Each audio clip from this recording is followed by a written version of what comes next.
Hey, man, it was great to see you too, Steve, and thanks for that bang-up job on the whiteout thing in our pregame show before the game. That was awesome. Let's give Blake all the credit. He's the one that did all the hard work, but thank you for the kind words, okay? The guys loved it in the pregame. That was super. That's great. Let's get to what you saw. It was a whiteout. You got to see Penn State firsthand. What were your impressions of both as you sat there and watched it play out? Well, you're never really sure until you see somebody in person if you think you're that good, or you have a feeling that Penn State was good. I was not, so right. You got to take that into account too. And the weather had something to do with it. But let's put it this way: I've seen from the beginning of the season, I saw Ohio State first week, Michigan second week, Georgia third week, and Penn State in the fourth week. So I've seen 4 of the top 6 teams as far as the top 25 goes. And Penn State, if they play like they did the other night, and any of those other teams even has like their B game and not their A game, Penn State can win them all. I came back and I watched the Falcons on Sunday with buddies of mine, and they had taken in, a lot of the Notre Dame, the Ohio State game. They saw me do the Michigan game the week before. They always complain about Georgia, so you got to take that into account. And so I said, okay, you've kind of seen them all. What do you think? And one of my buddies sitting next to me said, if Georgia plays like they did against UAB, Penn State would kick their ass. So I gotta go with what my friends say sometimes, because I can't see all the games at the same time. Right. I was really impressed, Steve, especially the defense. And then Drew, not a lot of big downfield things, but he's got a really nice arm, and he is really poised for how young he is. And great game by him. Yeah,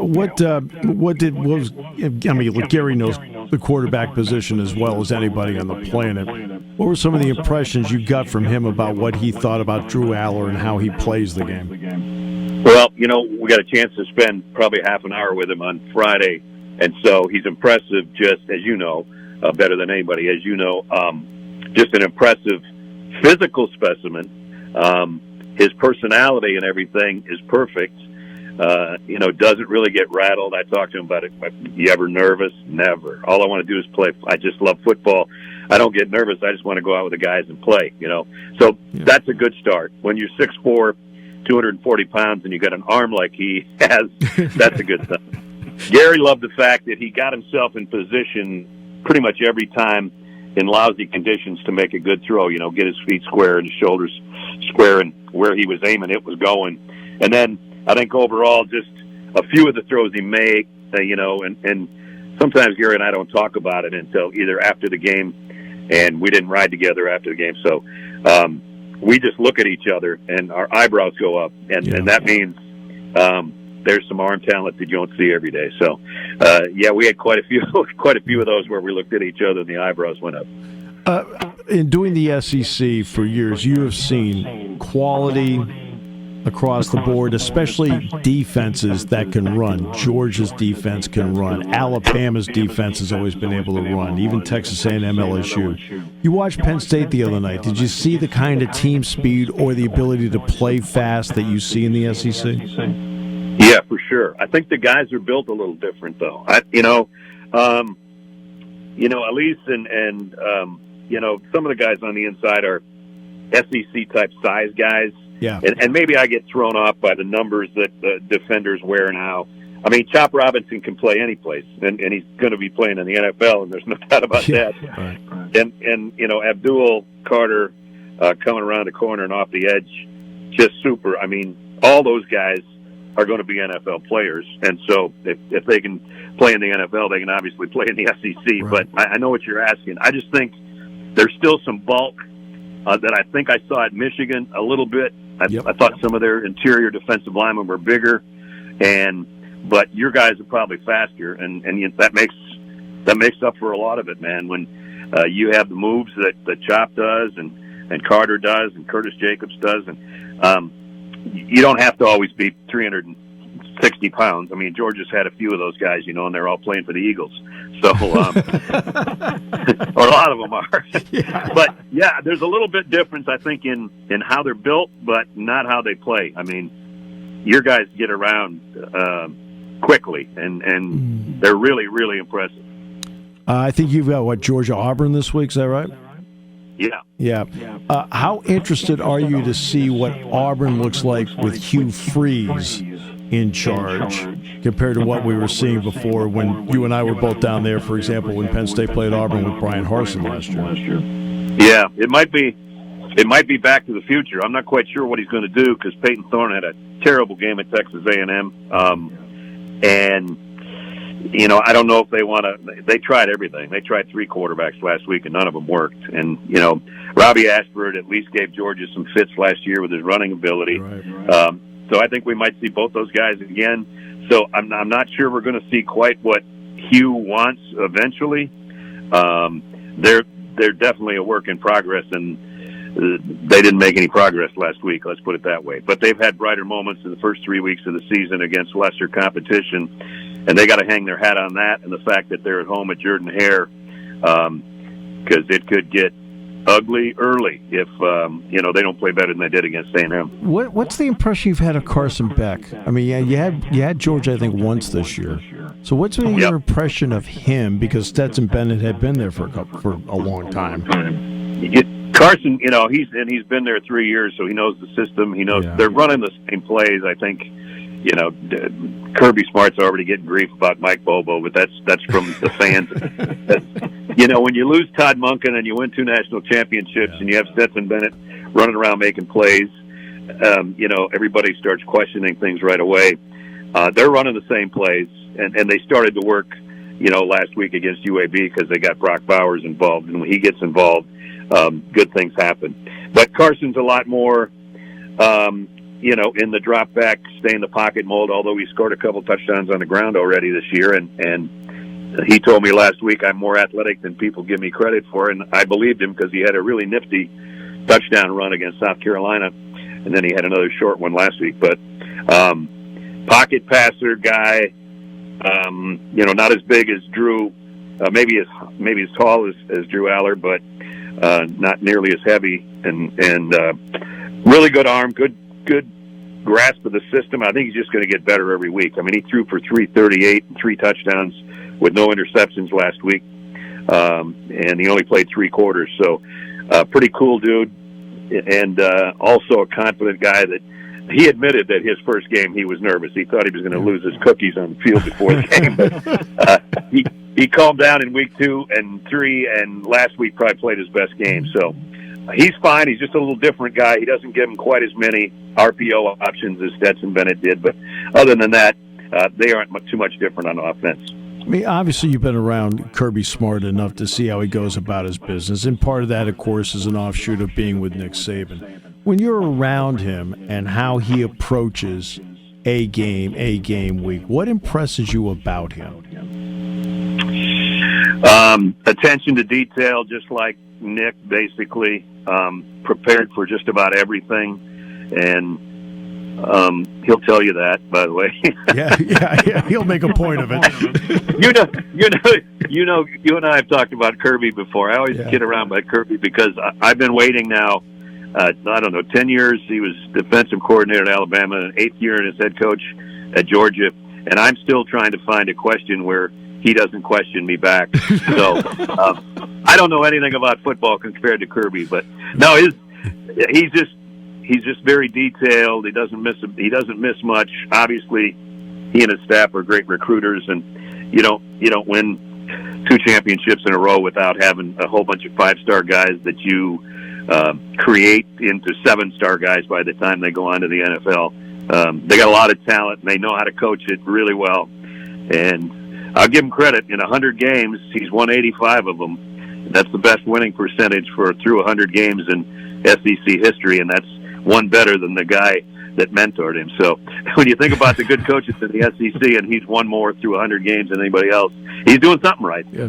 He's doing a lot right, and so have you. Despite the fact that Kirby Smart questions you on every question, you're still doing a lot of things right. There's a lot of coaches that don't like my questions. I don't care, really. At this point, like Kirk Ferentz said to us last week, and I can't say it on your show, but he talked about, what's the difference between now and 25 years being the head coach, and he said, right now I want to win, but other than that, I don't really give a... Yeah, I hear you. Oh, you are the best. It is just great to know that CBS is back with the Big Ten. That means more trips to see you. More ice cream, my friend. I'll see you next time. See you. Thanks. Appreciate it. You got it, Steve. See you. In our profession, they don't get any better in terms of on-air professionalism and any better off the air in terms of personal relationship than Dave Eanet. My good friend, it's great to have you with us. Steve, always good to hear your voice. Good being with you. Okay, let's start with this. David Braun was put in a really difficult position. I won't say impossible because he's doing good things with it, but he's put in a really difficult position. What's allowed him to handle it to this point? That's a great question. I mean, because I had the same thoughts when David was elevated to the position of interim head coach. And, I think, first of all, he's a quality person.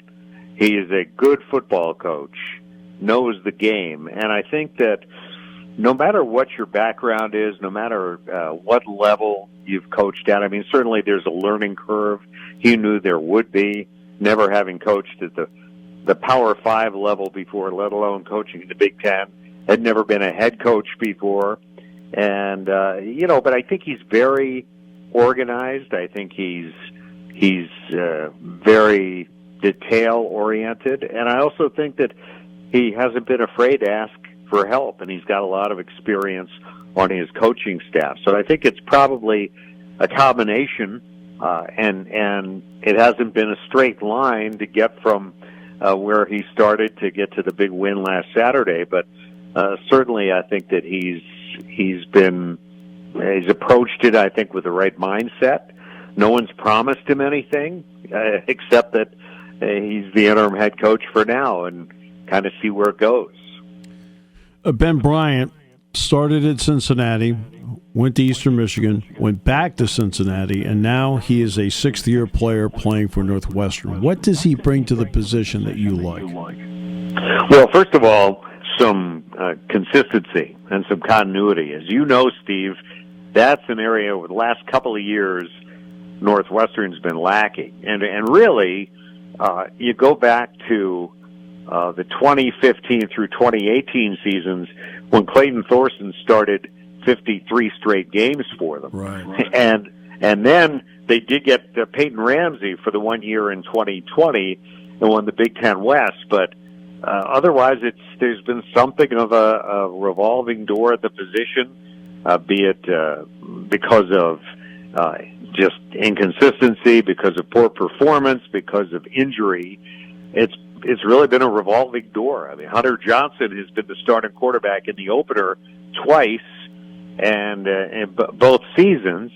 And Hunter came in with, certainly great expectations, transferring in from Clemson. He was a 5-star recruit by Clemson, and came in and just wasn't successful at Northwestern. That happens sometimes. They've had other guys come in who, for whatever reason, it just didn't pan out. And I think that with Bryant, they've got a guy who's got a lot of experience.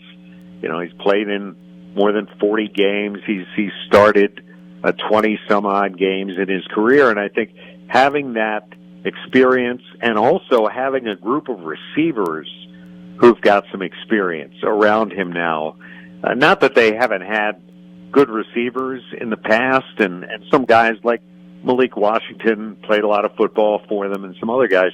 But I think that this group now, a couple of transfers, Cam Johnson, A.J. Henning, plus Bryce Kurtz, who's finally healthy, I think that's also helping Bryant a lot. he's not going to be out there often, but they'll change up with Jack Lausch at quarterback. What does that change up do to the offense for Northwestern? Well, he certainly gives them another dimension, and it's not unlike it. And keep in mind, he's really only played a handful of snaps so far. I mean, right. Maybe he played a few extra when the game against UTEP was out of hand, but it's not unlike when they were alternating between Kane Coulter and Trevor Simeon or Dan Persa a few years ago, because I think that Lausch gives them that dimension, great mobility, more so than Bryant. Although Bryant, they've run him a little bit, but clearly it's a real strong point for Lausch. He's a terrific athlete. I know he's got a strong arm. He's only thrown two or three passes so far this season. He was a terrific baseball player, and he was headed to Notre Dame to play baseball, and then Northwestern offered him a football scholarship. So he gives them just the ability to move around back there, and also he can make plays with his legs, and so. I just think they'll try to work him in there and certain packages, and it certainly is a nice dimension to be able to add to your offense. Cam Porter's always been a running back of like, but I also know he's been banged up. What has it meant to them having him healthy again? That's huge. And really, it's the first time this first four games, and especially the last couple of games, really the first time he's looked like the Cam Porter since 2020, since before the injury. He missed all of the 21 season. He was hurt in fall camp that year. Came back last year, but again, they had Evan Hull too. So Hull kind of took the job and ran with it, and they used Porter sort of as a change of pace type guy. But he is a hard-nosed, tough Big Ten running back who also has a pretty quick burst that we hadn't really seen last year. So I think having Cam back there is huge. And they have a young guy by the name of Joseph Hyman II, yes, who's got some explosiveness. And I don't know if you had a chance to see the touchdown he scored against UTEP on a screen pass, which the pass went for about 10 yards, and he ran for 75 and outran everybody in an 85-yard touchdown. And he's got great breakaway speed. So, that's kind of a nice 1-2 punch there. And they got some other guys with some experience, like Anthony Tyus III. He hadn't played a whole lot yet on offense. But, really, I think Porter being back there, he's a captain. He's got experience. He's been on a winning team. He's been in a Big Ten championship game. I think those things all matter. What did you see in the last 17 minutes of regulation and overtime that you had not seen before that? I saw confidence from the offense, which they really haven't had the last few years. You had the feeling, and this goes back, Steve, to days when, maybe with Ramsey and certainly with Clayton Thorson and guys like Persa and Mike Kafka in the past, where when Northwestern got the ball, and I could go on, Zach Kustok, but you had the feeling they were going to take the ball down the field and score. Right. And you haven't really seen that the last few years. It's been kind of like waiting for something to go wrong here, because they would move the ball at times, but then stub their toe. Turnovers. Last year, the football team turned it over 31 times. 31 times in 12 games, and leading to 65 points. You got no chance. You absolutely have no chance. That's an area where traditionally they had always been very good. I realize Penn State's forte has been taking the ball away, but so far this year they've been pretty good at protecting the football. And I just had the feeling on Saturday, especially with the connection that we saw really for the first time between Ben Bryant and Bryce Kurtz. Right. You just had the feeling they were going to take the ball down the field and score. That's what they did. I know that when we have to vote for the preseason All Big Ten, we have to pick 5 in the East and 5 in the West. And I'll be straight with everybody. I put Bryce Gallagher down as one of my 5 in the West. That's how highly I think of him, and the family tree, by the way. Out of Rainham, Massachusetts. But along with Xander Muller, and then Kenny Soares made a big play in overtime. What are you seeing from the linebackers, and how important are they to what David wants to do on defense? Well, I mean, they've been huge because, first of all, the front four is a work in progress. Yeah, they're rotating some guys in there, and they have struggled against the run. And quite frankly, did against Minnesota for a good part of that game. Right. I mean, that Darius Taylor, number 1 for Minnesota, is pretty good. Yeah. And I mean, you don't get to be Big Ten Freshman of the Week 3 weeks in a row for being unproductive. And so, he had a big game. They ran for a lot of yards, and I think that linebacking core, which has been a strength for Northwestern in past years. But they also had they used to call themselves the Irish law firm, with Patty Fisher and the elder Gallagher and Chris Bergen. Those guys, it seemed like Patty was their middle linebacker forever there, right? And then, and Blake Gallagher and Bergen, and once those guys moved on, and suddenly Bryce Gallagher's in there, and he's a young guy. And then they brought in Mueller, and Bergen was gone, and they kind of had to redefine themselves a little bit. And Gallagher has made steady progress to the point where I agree with you. I think he's one of the best linebackers in the conference. Mueller's having a terrific year. He had a great game the other night. Sure did. And then Soares is a guy who, when they play 3 linebackers, they're putting him in. They play like just about everybody now, I think, or most teams, they play a lot of 4-2-5, and so they'll take Soares out and put in another defensive back. But he's a guy with great lateral movement. He's strong. He hasn't played a ton, but he's getting an opportunity to make some plays. And you're right, he did make some the other night, and boy, they needed him too. Dave, I felt Welsh Ryan Arena is one of the better remodeling jobs I've ever seen. It's a perfect arena for what that university needs. Now the stadium. Are they still on track to level it at the end of the season and then rebuild it? Well, that's a great question. It's still the plan. They're still planning to proceed, but they still need to go through the regulatory process, and they're getting some opposition. There was a meeting of the Evanston City Council last night. There is a great disagreement going on because they want to hold concerts there. And the plans, I don't know I think you've seen them, Steve, but the plans are beautiful. I mean, it's really going to be a nice place, kind of along the lines of what they did with Welsh Ryan Arena. They're going to reduce the capacity. This is the smallest school in the Big Ten, and they made basketball a hot ticket and turned that place into what they hoped it would be. And they want to do the same with the football stadium. And so they would reduce it. It'll be smaller.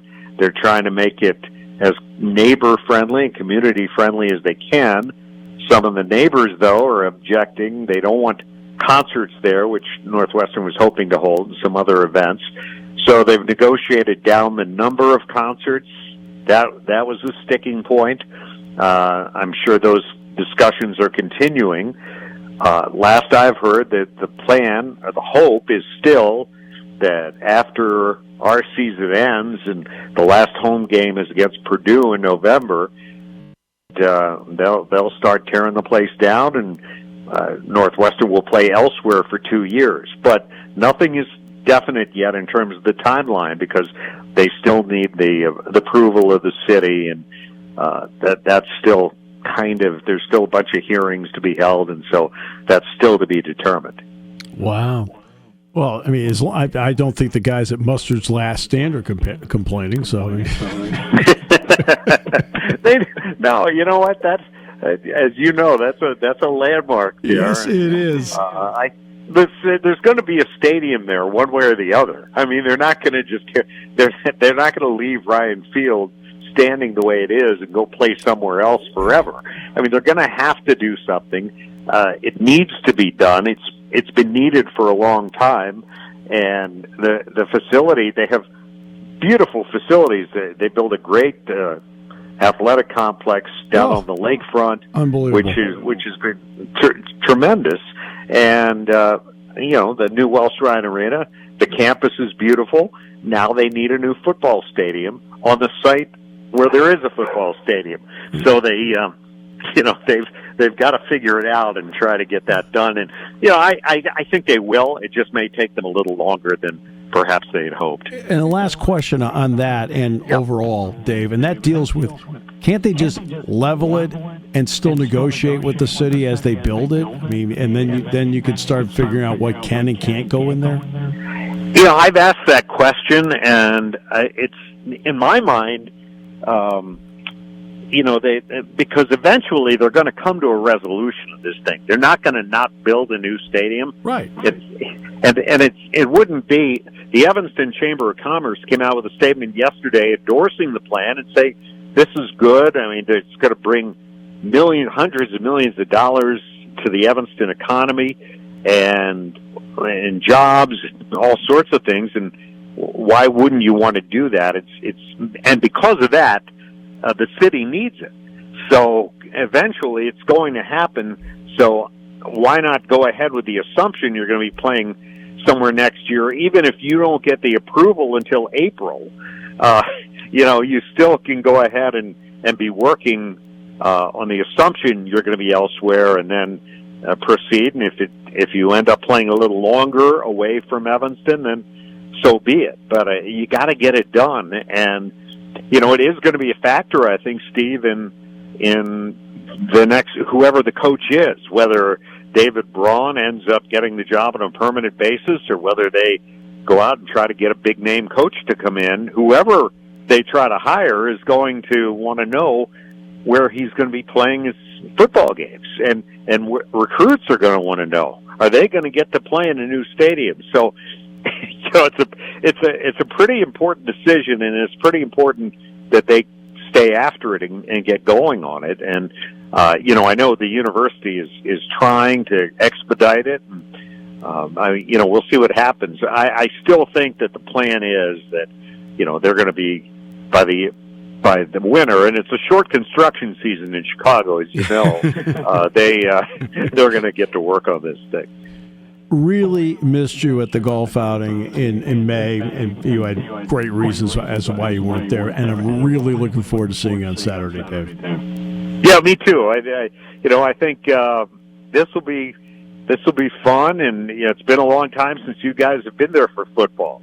Yeah. So it'd be great to see you, Steve, and looking forward to seeing this football team that is coming to Evanston. I've watched them, and I'd say this is one of the better defensive teams I think I've seen in a long time in this conference. Yeah, well, they're playing well, but they're going to get challenged on Saturday. Dave, thanks so much. Really appreciate you. You bet. Good talking to you. We'll see you Saturday. Nate Bauer, on3.com, and Blue White Illustrated. Far too long. Sorry about just missing out in the Ryder Cup, but it's great you're with us. Hey, you know what? That helps ease the pain. I appreciate that. Yeah, I thought it might. So 4 games. You always have the thrill of watching the in-game conversation with fans. The ups and downs that go with that. Yeah. How entertaining is that? Oh boy, I don't know if entertaining is the right word. Certainly cooler heads always prevail. After the fact, I think that in games, it's funny because it does feel like this team is somewhere in between, right? After games, it feels like, just given the nature of every game they've played, realistically, you're talking about a team that's winning games by 20 points this year, like on average. I mean, it really has not been close, any of the final scores that Penn State has had this season. So the feeling right now is very much of exuberance, right? I mean, this Penn State team can beat anybody. They're right. They're ready for Ohio State. They're ready for Michigan, and that's fine. But what an in-game spread shows is, look, there are things, right? That they're like, this is not an infallible defense. Sure. They do have areas, and nobody is, right? I mean, that's the whole thing. Right. Drew Aller didn't have a great first half, certainly at Illinois, right? The offense wasn't really clicking. The offense in the first half against Iowa. There's lots of stuff out there in both directions. But what it gives you a perspective on is it usually is somewhere in the middle, and I think that's the case with this team. All right, so now they've gone through 4 games. Let's do this in a general big picture. Where is this team better through 4 games, and where do you still have a question or two after 4 games? Okay. Where is it better? I think that, honestly, it's more mature and patient offensively than I would have anticipated. I genuinely think that one of the harder things to do in college football is have a quarterback who will live with and thrive on taking 8-yard pass completions. Right? It's just that's why defenses do it in college football. That's why defenses will give you some of those throws. So the fact that Drew Aller has been able to do that, the fact that Nick Singleton and Katron Allen have been, mature about this, right? The situation where they're not getting the looks that they were getting previously. I did it, I think it was last week. I equated it to, remember when Barry Bonds was hitting 70 home runs a year? Yeah. And the entire conversation about his 70 home runs was that not only was he hitting 70 home runs, but he did it effectively on 1 pitch a game. Right? Like, there was 1 pitch a game that he was going to see that he might be able to do something with. And in a lot of ways, that feels apt for what Katron and Nick are seeing.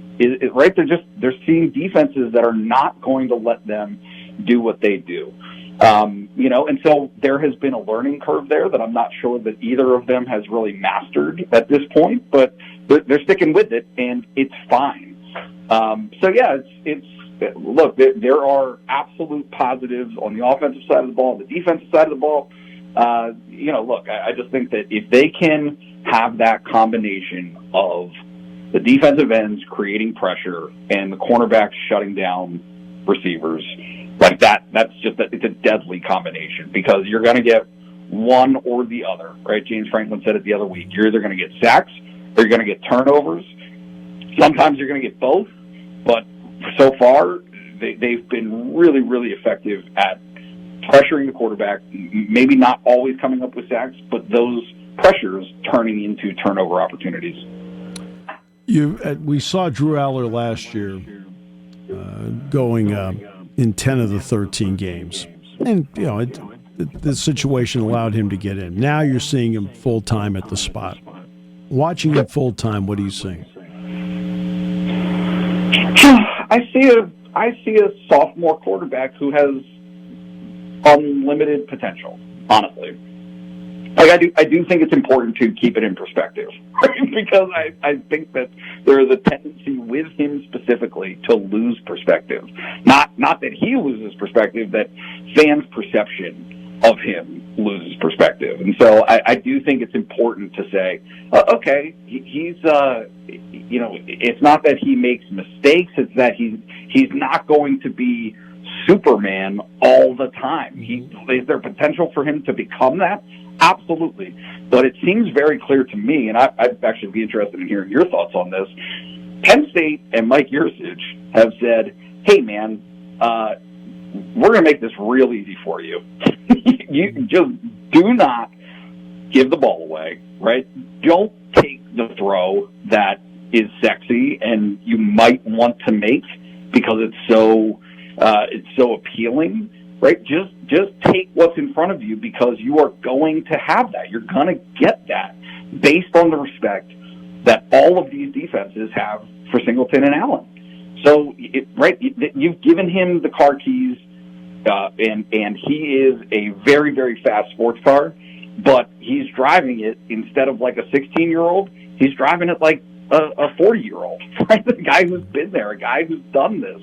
And I do think that with that combination of maturity and his physical ability, it really, really bodes well for him moving forward.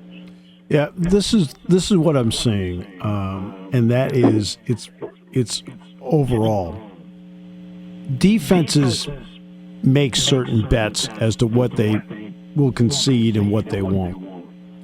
And to this point, you look at most of the defenses Penn State has played, they don't want to concede the big play. So they want to stack the box. They want to take away as much of the running game as they can. But when you throw the ball, and here's a good example with Iowa, if you can somehow bait them with a double move, bang, bang, and then get past them, okay, now you've got it. Well, they did that a couple of times. And guess what Iowa didn't do? They just kept backing up because Iowa's philosophy is everything's underneath. And I think Mike, in combination with Drew, they've done a good job to this point of taking what a defense has given them and not forcing it into a situation that could be bad. Yeah, 100%. That is exactly the view that I see, and to their credit, right? To be honest with you, even to James Franklin's credit, this is a guy who believes firmly in the notion of explosive plays dictating outcomes of games. Right. And, right, I mean, that has been a core tenet of what he's brought to Penn State over the last 10 years. He has, I mean, as a younger guy, it's hard to say this, but I feel like he's matured in understanding and grasping and embracing really the notion that, hey, this is a team built to be defended the way that it currently is, and the way to beat those defenses is to just relax, right? Just grind it out. What he said about the halftime conversation to Yurcich on Saturday. Don't get bored. Just stick with it, because this is the way, this is the blueprint that you're going to have to beat these types of defenses. And then on the back side of it, he knows, and I think I know, and I think you know, that this is also a team that can and will be explosive when the opportunity presents itself. It's just a matter of when that opportunity is going to come, because at some point it's going to flip. It's right. Teams are going to get tired of this, of getting grounded and pounded to death. They're going to be willing to take more chances on the back end, and then we're going to see what happens. Which then brings me to one of Drew's skill sets happens to be the strong arm in combination with the accuracy. The ball gets out there quicker. What has that done to Penn State's, quote, quick game, and also when they decide to go with the flanker screen game, the bubble screen game, because of how quickly he gets the ball out? Yeah, I mean, to me, it's really important for them to, and they have done it, intermittently, but getting the ball to some of those playmakers in space.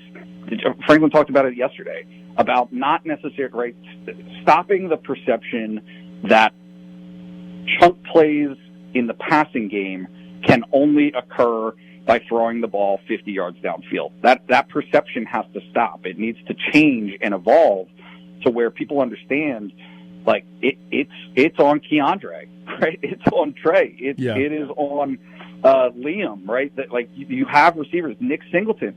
Look at the most.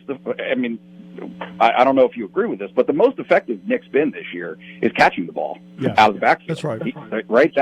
All of his big plays, and I'm using big, comparatively speaking to what he's done previously, but the biggest plays that he's had this season have all been through the passing game and getting him the ball in space. So, I think that there is a lot there for Penn State to work with moving forward. And this, I always hesitate around this conversation, because I know that it either seems smart or very, very silly, But I do think that there's a certain extent of them holding some things back to this point in the season, right? They have not had to test themselves really offensively at all.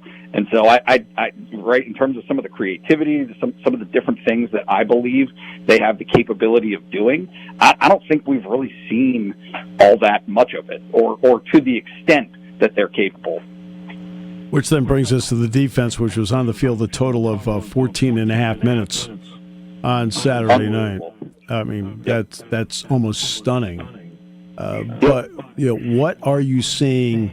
Not just with the first group, because to me they rotate in so many players. To me personally, they're all starters. What are you seeing in terms of the cohesion of this defense as to how they play, whether it's the front seven or the back group, whatever? Yeah. No, look, this is where it gets funny, because they're doing what Penn State defenses have done under Franklin and really dating back before that, which is they stop the run. Right? Nobody's running on them. And so by stopping the run, whether that's right the front four, whether that is the linebackers and Kobe King and Abdul, right, however you want to put it, they are putting opponents who, let's give the counterbalance here and be totally clear. These offenses stink. Right? Iowa's offense is not good. Illinois' offense is not good. Now, do they have some players? Yes. But on the whole, these are not good offenses that they've been facing so far this season. So it will change. There will be tougher matchups for these guys moving forward. But critically, in my opinion, they are managing to stop the run against teams that like to run and then forcing them to pass against teams that can't pass. They don't have passing games. The quarterbacks aren't equipped for it. They don't have the receivers for it. And so that's where you're seeing this manifestation of turnovers created, fumbles, sacks, you name it, that all of that stuff is becoming such a fixture because they're forcing all of these teams into third and long situations, and they're doing that by stopping the run. Right. So we're not going to send this tape to Iowa to use for season ticket renewals? You know what? If you want to, that's fine. I just, look, I don't know. I have the Big Ten in general, right? Just has this very strange embrace of offensive football, and when I say strange, I mean they don't. Right? You've got so many programs that I'm not going to say don't care, but they believe firmly in this notion that you can do what Penn State is doing right now, right? But they don't have the threat. They don't have the threat. So they're trying to do what Penn State has gotten comfortable with doing this season, but they don't have the alternative. There is no alternative, and so it becomes very easy to defend. Basketball. Interesting mix. I thought Mike and his staff did a great job of like building a team out of in terms of positional team out of the transfer portal. I'll start with the schedule. They've released the non-conference schedule, and 95% of it's out. There's one. Hold it off on one. There's one more. But what are your? Let's start with the schedule. What's your thought just on what they've released to this point? Yeah, I think there's a great opportunity for a team that is admittedly new, right? You're trying to meld a bunch of different pieces together all at the same time. It gives them a runway to do that, right? And so there's a lot of sugar in there. I believe as our colleague Dave Jones used to call it, right? There's a lot of sugar in there, a lot of sweetener, but also I'm not sure that I hate to get into like net conversation at this point in the year, but I don't think it kills them based on some of the opportunities that they're going to have in the Orlando tournament, right? They are going to see good teams. All three of those games should be, they should have top 50-ish net in every single one of those games on a neutral floor. So I think that it gives you an opportunity to build up some confidence, explore your rotation, see who can play, see who can't, and then, but also not totally kill yourself if they should, in fact, get to a situation where they're bubble-ish. I mean, you got to win 10 games in the Big Ten no matter what. Right. And then from there, you see where things fall. Any player or players you're interested to see right out of the gate of the mix that they brought in? I mean, this is such a cop-out, but I want to watch Ace. Well, no. I want to see Ace. I've watched Ace the last 2 days. There's a good reason why you want to watch Ace. Yeah, right. I mean, I want to see him. I want to see how his game translates to this level. I want to see Penn State shooters, right? Zach Hicks. I've heard good things about how he's shooting the ball. Yep. Right. There are pieces there. I don't. What's going to be interesting to me, and what I'm most fascinated to see is, okay, Ace is going to see a very different lane from what he saw in the A-10. Sure. Right? It's not going to look the same when he gets in there. Okay. Now, does his ability to score stay consistent through that? Is he just that good? Or does he have to adjust his game a little bit and find shooters? And then does Penn State have the shooters to make those shots? Because part of the dynamic that I think exists based on the personnel that they brought in is you've got a head coach that desperately wants to build a program around defense and all of the different things that they can do, right? I mean, they're going to pressure the ball. They're going to do a bunch of different stuff. That's great. But does he have the players? Does he have the personnel that can do that and score? Or does he have scorers, right, that can't play defense as well as he's going to want to? It's going to be. I'm very, very interested to see how that kind of works itself out to where his best, right? Can you have your best shooters on the floor, or are those guys that you're going to have to kind of pick and choose your spots when you get them in the game? My good friend, it is always a pleasure. Great to have you back. Thanks so much for having me. I appreciate it. Anytime.